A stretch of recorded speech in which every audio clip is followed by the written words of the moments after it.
안녕하십니까. 제31회 민원과 청원TV.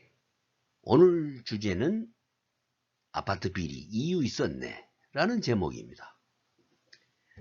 지난 제15회째하고 제16회째 방송에서 2회에 걸쳐서 아파트 관리에서 발생하는 비리 척결 방안을 방송한 적이 있습니다. 그런데 이번 방송에서는 아파트 관리에서 발생하는 비리가 공동주택관리법의 모순과 국토교통부의 무성의한 법률 규정에서부터 시작되고 있었다라는 것을 알고 이를 한번 살펴보고자 합니다. 법이 잘못되어 있거나 법을 잘못 운용하면 그로 인해 파생되는 피해는 막대해서 시간이 갈수록 통제하기 어려워집니다. 그리고 그 피해는 고스란히 국민들이 받게 됩니다. 자, 이것은 국토교통부가 아파트 관리비를 믿고 낼 수 있는 그날까지 아파트 관리 비리를 제로화하고 건전한 아파트 관리 문화를 정착하겠다라고 다짐하는 그런 홍보물입니다. 그런데 어디서부터 아파트 비리가 발생되고 있는지 본인들도 모르고 있습니다. 자, 아파트 관리 비리 도대체 무엇이 문제였을까요? 저는 아파트 관리 비리의 원초적 문제는 주택관리업자 및 사업자 선정 지침이 문제 있다 이렇게 봅니다. 이건 국토교통부가 공동주택관리법에 별도 규정되어 있는 그 사업자 선정 지침입니다. 위 지침이 부정부패의 원상이 되고 있다라는 것을 저는 강조하고자 합니다. 자, 그러면 주택관리업자 및 사업자 선정 지침, 이 법이 뭔지 한번 보겠습니다. 이 선정 지침이란 것은 국토교통부 고시로 2018년도에 일부 또 개정해가지고 2018년도 10월부터 하라고 이렇게 나온 지침인데요. 이 지침에는 주택관리업자에 대한 지침을 위주로 필요사항을 규정하였고, 사업자 선정을 위해서는 별표 규정 일부 외에는 전혀 언급이 없습니다. 그런데 이 제목은 주택관리업자 및 사업자 선정 지침 이렇게 돼 있어요. 이 법 자체가 좀 잘못돼 있어요. 따라서 실제 아파트에서 용역 사업자를 선정할 때 이 지침은 주택관리업자 위주로 만들어져 있어서 이 지침을 사업자 선정할 때에는 이 지침을 준용하다 보니까 불합리한 규정이 많고 맞지 않는 현실성 없는 그런 규정이 많아서 이게 비리와 불법이 발생되는 원인이 되고 있다. 그래서 이제 그동안 수많은 그 업체들이 민원을 했는데 국토교통부는 뭐 그대로입니다. 구태의연할 뿐입니다. 그러면 법 규정에 무엇이 문제인지 한번 살펴보겠습니다. 우선 제13조의 적격심사제 운영이라는 항목을 한번 살펴보면요. 1항에 이 적격심사제로 이 사업자 선정할 때는 적격심사제로 해라. 그래가지고 주택관리업자나 사업자 선정할 때 평가 주체를 어떻게 구성해라. 이렇게 이제 해놓은 조항입니다. 이 조항이. 근데 거기 보면 별표 7에 명시가 돼 있어요. 즉 말해서 입주자 대표 회의가 계약자인 경우, 이 경우는 주택관리업자를 선정할 때는 이 입주자 대표 회의가 계약자가 됩니다. 그래서 그 입주자 대표 회의 구성원들을 어떻게 구성하라 이런 뜻이고, 이 2항에 보면 관리 주체가 계약자인 경우, 이것은 이제 사업자 선정할 때, 용역 사업자 선정할 때는 관리 주체가 계약자입니다. 이때는 이제 관리 주체가 선정을 어떻게 하라 이렇게 해놨는데, 이게 제일 문제예요. 관리 주체가 해야 되는데 입주자 대표회의가 합니다. 왜 하는지 다음에 그 조항에 문제가 있어서 그래요. 한번 보겠습니다. 자, 이게 이제 그러면 별표 7은 어떻게 되어 있는지 한번 보죠. 이게 이제 별표 7이라는 조항, 관련 조항인데, 여기 보면 이제 주택관리업자 및 사업자 선정 방법 해가지고, 이 자세히 보시면요. 1번은 주택관리업자, 2번은 사업자, 이렇게 두 개를 쭉 나눠놓고, 주택관리업자는 계약 대상물은 공동주택관리, 해서 이제 입찰 방법은 경쟁 입찰하라, 낙찰 방법은 적격 심사를 하라. 그다음에 계약자는 입주자 대표회의다. 이렇게 해놨어요. 그다음에 이제 2번 사업자에서 보면은 이제 공사, 용역, 물품, 뭐 기타 이렇게 이제 또 구분을 하고 있고, 이제 공사에서는 뭐 이제 장기수선이냐, 뭐 하자냐, 일반이냐 이렇게 해서 이건 이제 하자나 장기수선은 이건 입주자 대표회의에서 합니다. 이건 장기수선이기 때문에 법으로 돼 있고, 일반 보수는 이제 그때그때 수선 유지하는 거니까 관리주체, 아파트 관리사무소에서 하는 거죠. 이것은. 그 다음에 용역에서 전기안전은 입주자 대표회의에서 해요. 근데 경비청소, 소독, 뭐 승강기, 정화조, 저수조 등등등 잡다한 그런 용역은 관리주체에서 합니다. 관리주체라는 것은 관리사무소, 소장, 관리사무소에서 주택관리회사를 말하는 겁니다. 거기서 주체를 해야 돼요. 그 다음에 뭐 물품, 뭐 기타 이거 다 이제 관리주체에서 하는 건데, 자 다음에 한번 다음 장을 보겠습니다. 이거 보시면 별표 6이라고 돼 있고, 용역 등 사업자 선정을 위한 적격 심사제 표준 평가표 이렇게 제목이 돼 있죠.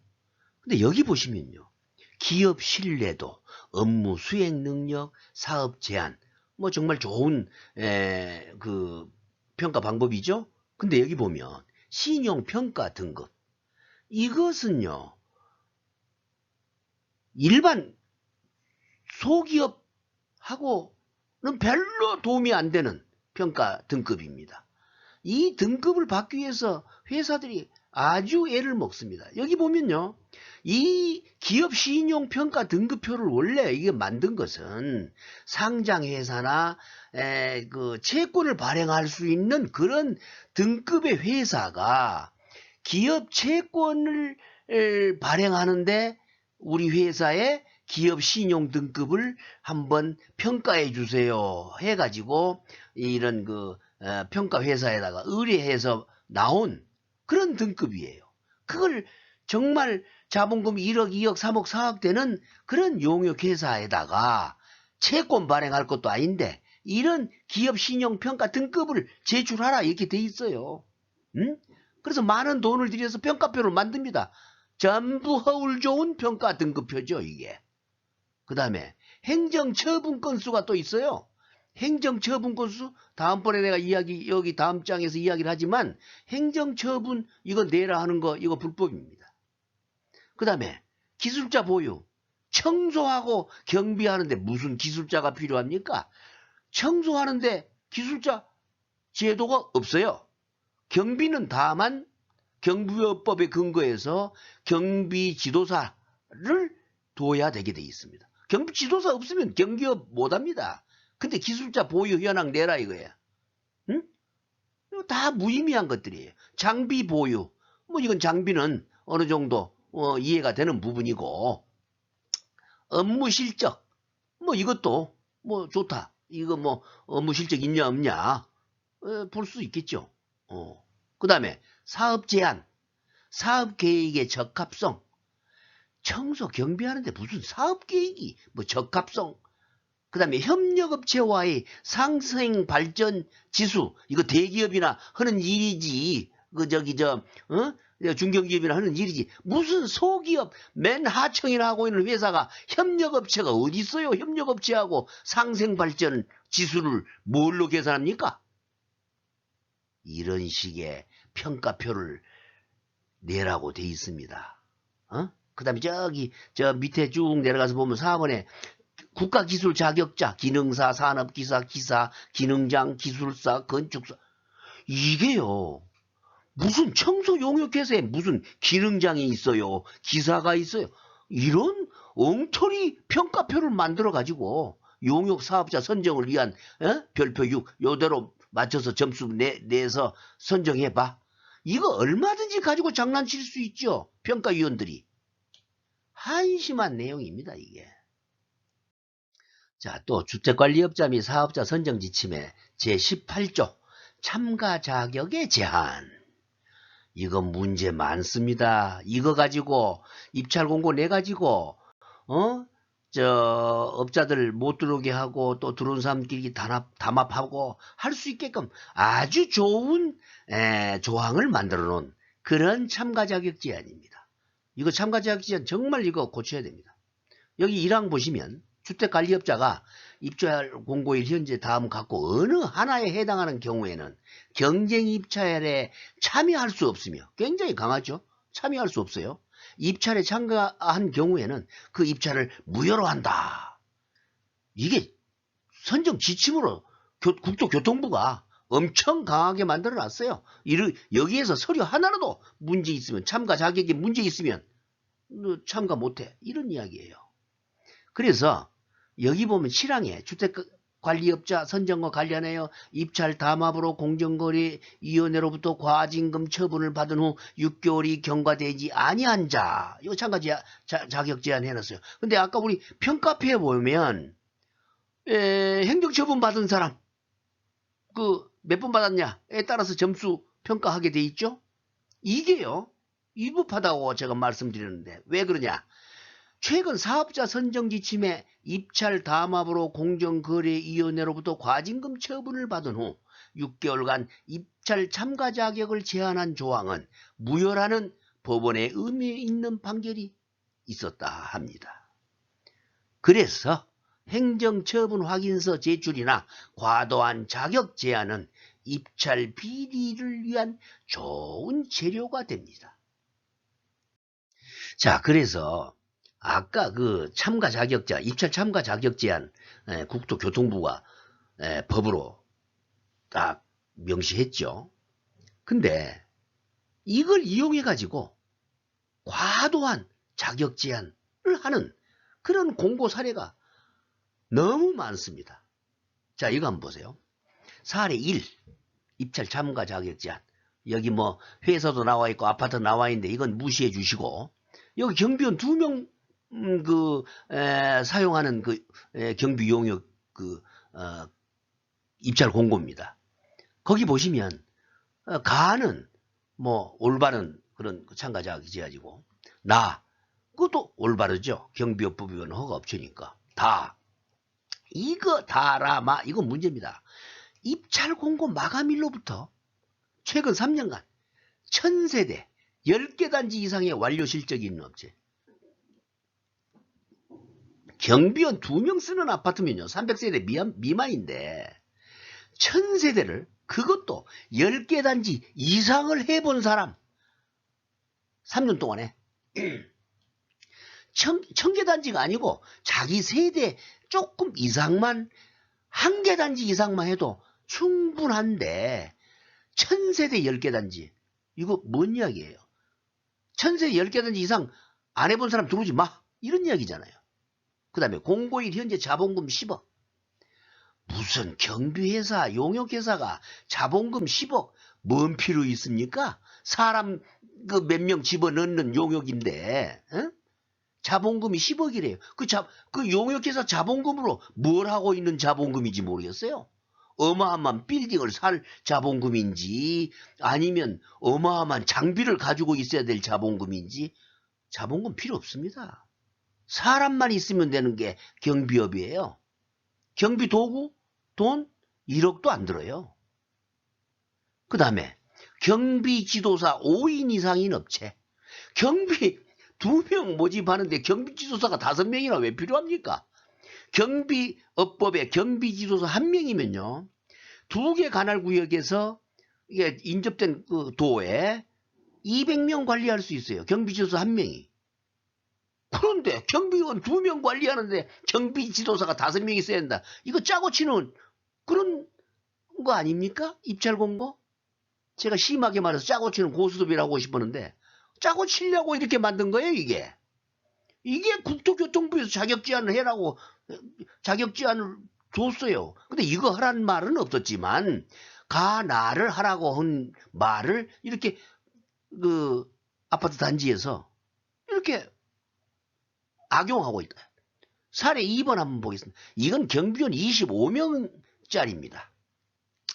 자, 이건 가는 뭐 정당한 내용이죠. 나 보세요. 이것도 10억 이상입니다. 자, 25명이니까 자본금이 10억 이상. 자본금 갖다 놓고 현금으로 쌓아놓고 있나요? 왜 자본금이 10억인지 도대체 알 수가 없어요. 그 다음에 여기 보세요. 3년간 1000세대 이상 10개 단지 완료 실적. 여기도 똑같잖아요. 그러나 경비원 25명이니까 여기는 1000세대 이상짜리 아파트니까 그런 과도하게 했다. 하지만 10개 단지가 왜 필요합니까? 한 개 단지만 해봐도 충분한 능력이 있어요. 그 다음에 보세요. 시설 경비 허가를 득한 업체로 경비주소가 5인 이상인 업체 25명에 경비주소 5명 자기들이 왜 필요해요? 이런 엉터리 공고를 한번 입찰 공고 한번 보세요. 전 공고가 거짓말이래요. 한 5, 60% 공고가. 이거 다 짜고 치려고 하는 그런 공고입니다. 이게. 자, 여기 선정지침 제19조 서류 제출 서류에 대한 항목을 한번 보겠습니다. 여기 보시면요. 이 법이 얼마나 잘못되어 있는지 입찰에 참가하는 주택관리업자는 다음 각호의 서류를 입주자 대표회의에 제출해야 한다. 이렇게 법이 명시를 했어요. 그런데 이 선정지침은요. 주택관리업자만의 선정지침이 아니고 사업자, 즉 용역사업자에 대한 선정지침도 겸하고 있습니다. 근데 이 조항에 주택관리업자만 명시를 했어요. 그러면 사업자들은 입주자 대표회의에 서류를 제출해야 됩니까? 관리 주체인 관리사무소에 해야 됩니까? 그런 말이 없어요, 여기에. 그런 엉터리 법을 지금 지침으로 만들어 놨습니다. 거기다가 여기 이제 서류 제출해 보면 입찰서 2번에 주택관리업 등록증. 사업자들은 안 내도 되나? 그 사업자 등기부 등본. 이 법인 등기부 등본도요. 주택관리업자는 개인이 없습니다. 다 법인이어야 됩니다. 그런데 용역사업자는 개인이 많죠. 있을 수도 있어요. 근데 문제는 아까 저 위에 먼저 봤던 자격 제안에 보면 모두 다 자본금 10억, 5억 이렇게 나와 있잖아요. 제일 적은 게 한 3억일 거예요. 근데 무슨 개인은 주민등록 등본을 말한다. 이거 얼마나 허울 좋은 그 내용입니까, 이거? 개인은 못 들어오게 돼 있잖아요. 아까 자격 제안에 보면. 그런 엉터리 법이에요, 이게 다. 국세지방세는 그렇다 치고. 자, 6, 7, 8번 봅시다. 제한경쟁 입찰의 경우는 제한 요건을 증명하는 서류. 이거, 공고 만들 때 대표회의에서 마음대로 만들 수도 있고 관리사무소에서 마음대로 만들 수 있잖아요. 여러 가지 요건으로, 여러 가지 제한으로. 그 다음에 적격심사제는 평가 배점표에 따른 제출서요. 평가 배점표 아까 잘못됐잖아요. 엄청. 응? 무슨 조그만 회사들한테 무슨 신용평가를 내라 기술자를 보고 정말 다 고쳐야 됩니다. 그 다음에 이제 가장 비리를 저지를 수 있는 서류. 그 밖에 입찰에 필요한 서류. 야, 너희들 마음대로 제재하고 마음대로 선택해서 공고서 만들어도 돼? 이거요. 사업자, 주택관리업자는 입주자 대표회의 제출하겠지만 사업자 선정은요. 이건 대표회의 제출하면 안 됩니다.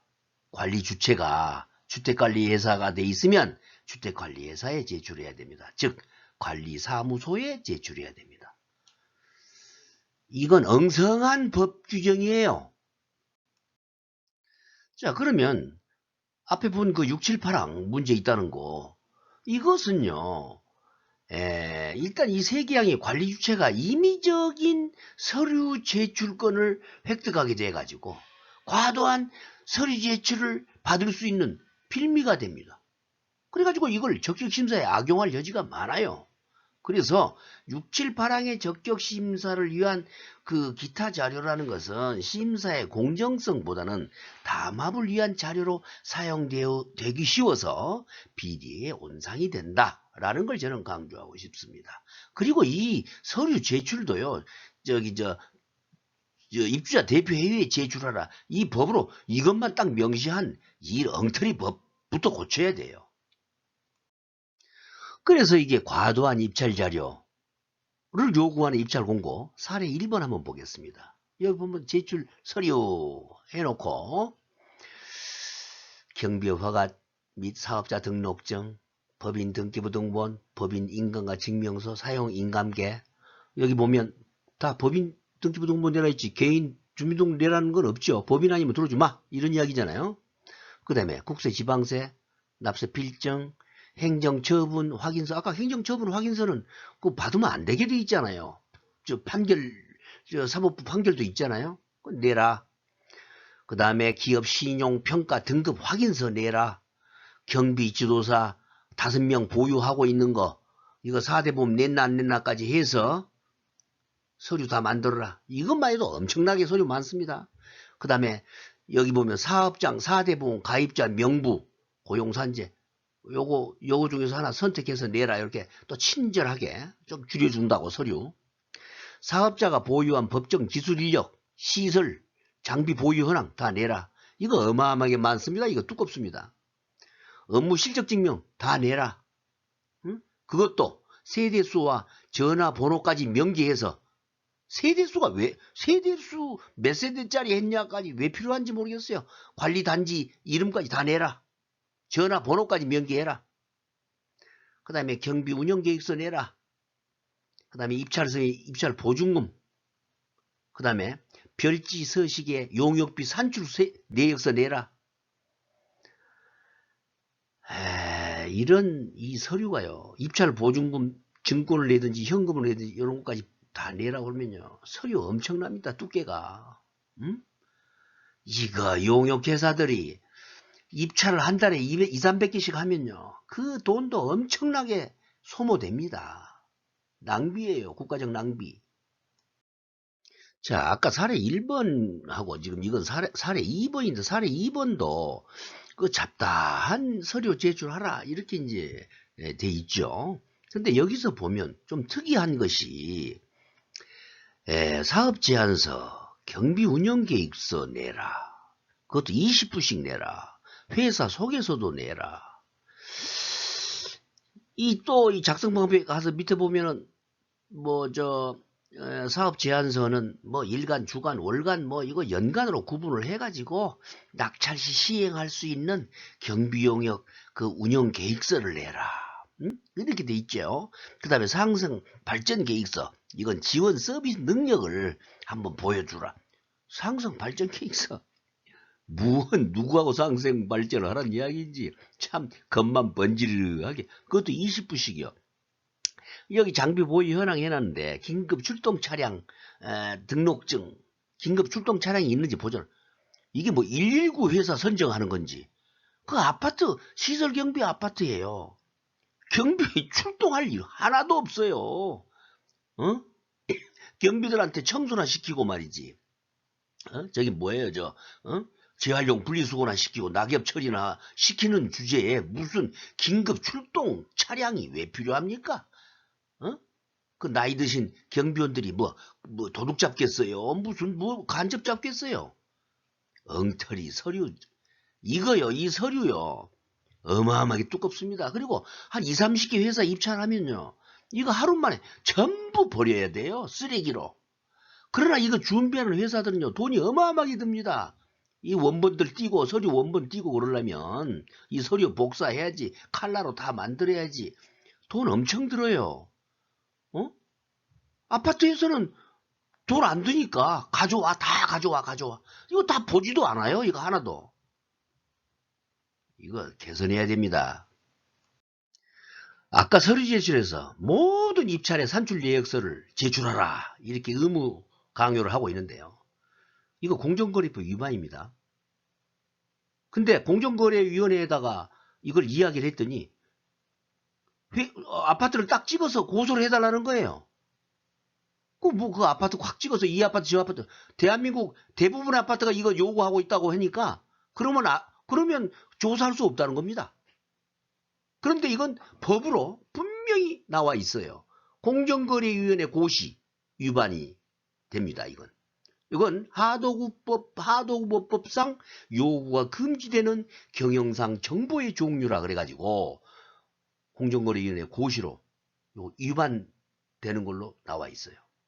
여기 보시면 수급 사업자가 목적물 등의 납품을 위해서 투입한 재료비, 노무비 등 원가에 관한 정보, 요것을 제출하면 안 되게 돼 있습니다. 원가 계산서. 근데 빤빤하게 전부 산출 내역서 내라고 돼 있어요. 그것도 이 사업자 용역 사업자는 거의가 도급이에요. 도급업법에도 문제가 있어요. 그래서 이거 산출 내역서 제출 이거 위법인데 국토교통부에서 관리 안 합니다. 지방자치단체, 각 구청, 각 시에서 이거 공동주택 관리하는 부서에서요. 이거 무관심 생각 안 해요. 제출하든지 말든지. 다음 페이지에 입찰관리소가 입찰 시 요구하는 위법한 산출 내역서 양식 한번 보겠습니다. 가관입니다. 자, 세부 산출 내역서를 제출하라는 것도 위법인데, 공정거래법 위반인데, 그 산출 내역서를요, 대부분의 요즘에는 아파트가 전부 금액을 정해서 줍니다. 여기 한번 자세히 보시면, 인원은 몇 명, 월 근로시간은 몇 시간, 하루 근로시간은 몇 시간, 기본급은 얼마씩 줘라. 직책수당 얼마씩 줘라. 그래서 월 지급액은 얼마다. 연차수당 얼마다. 퇴직금 얼마. 건강보험을 전부 지정했어요. 그 다음에 경비도 피복비는 1인당 4,000원 이상 줘라. 여기 지금 이 회사가 그렇게 요구하는 거예요. 그 다음에 교육비는 얼마 줘라. 청소용품비 1인당 얼마 이상 줘라. 대청소비 얼마다. 장비 운영비 얼마 이상 해라. 이거요. 이런 식으로 자기들이 정해서 주면 이거 위법 아니겠습니까? 이런 걸 국가가 방치합니다. 지방정부가 방치합니다. 다른 거 한번 보겠습니다. 자, 아까 것은 청소용역 산출내역서고 이건 경비용역 산출내역서입니다. 근데 이것은 또 아까 그거하고 달리 일일이 사람 하나하나마다 얼마씩 줘라고 정해지지는 않았어요. 이건 경비원 2명짜리인데 그런데도 불구하고 기본급은 어떻게 계산하고 야간수당, 직책수당, 퇴직금, 연차 어떻게 계산해라. 이거요. 최저임금에 딱 맞춰서 넣으면요. 다 똑같습니다. 모든 업자가. 4대 보험도 거의 똑같아요. 일부 요율이 다른 거 회사가 조금 있겠지만 그 크게 변별력에 영향을 미치지 못해. 재경비. 요거 다 1인당 얼마씩 줘라고 정확히 다 해놨잖아요. 일반관리비 기업 이윤도 1.5% 이상 했는데 누가 1.5% 딱 맞히지 그거 더 높이 쓰겠습니까? 채택도 안 될 텐데 그렇게 해서 낙찰도 안 될 텐데 그렇게 해서 월간 용역비 얼마 해라. 이렇게 변별력도 없이 산출 내역서를 만들어서 여기다가 끼워서 집어넣어. 이거요. 대부분 금액이 거의 똑같잖아요. 아마 거의 같은 금액 회사들이 여럿 나올 겁니다. 그러면 얼마나 선택하기 좋겠어요? 자기 마음에 드는 회사 싹 자기 마음에 드는 회사로 선택하면 되잖아요. 이렇게 변별력도 없는데. 이런 산출 내역서 양식은요.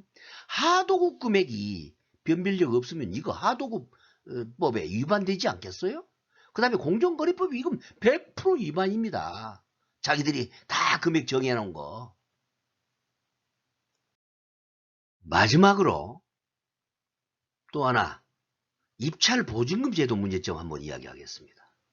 이거 제31조에 이제 지들이 또 크니 이제 만들어 놨는데 입찰 보증금 이거요. 1항에 입찰 참가자는 입찰 금액의 100분의 5 이상을 입찰 보증금으로 납부해야 한다. 그것도 공제증권이나 현금. 이건 정부 입찰에서는 입찰 보증금 제도가 있긴 하지만 회사에 각서로 대체합니다.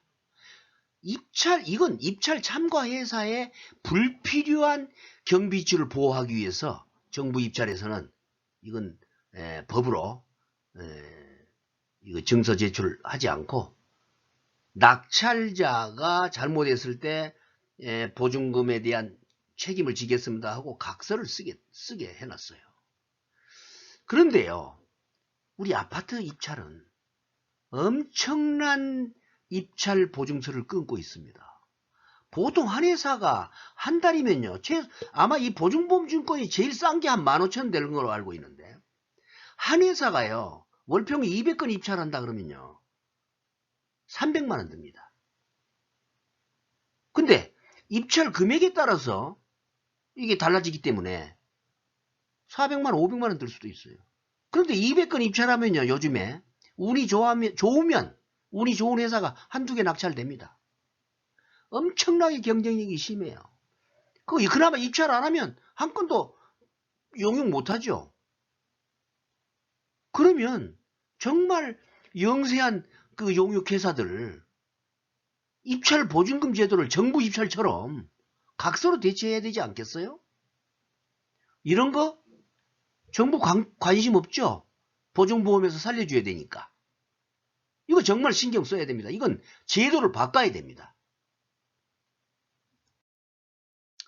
아파트 관리 잘못하면 형사 처벌됩니다.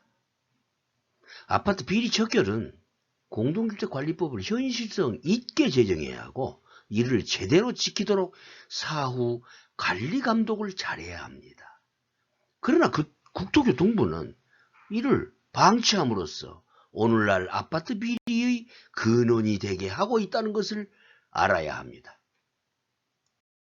아무튼 아파트 비리 척결은 공동주택관리법이 현실에 맞게 개정돼야 합니다. 지금처럼 구태의연한 대충 땜질식으로 하면은 비리는 더욱 진흥화됩니다. 법은요, 지키기 쉽도록 만들고 이를 제대로 관리 감독할 수 있을 때 그나마 조금은 가능하리라고 봅니다. 비리가 잡혀지리라고 봅니다. 그러지 않으면 끝없이 비리는 일어날 겁니다. 국토교통부의 향후 개선 의지를 지켜볼 겁니다. 오늘은 여기까지 하겠습니다. 구독요 꼭 눌러주세요.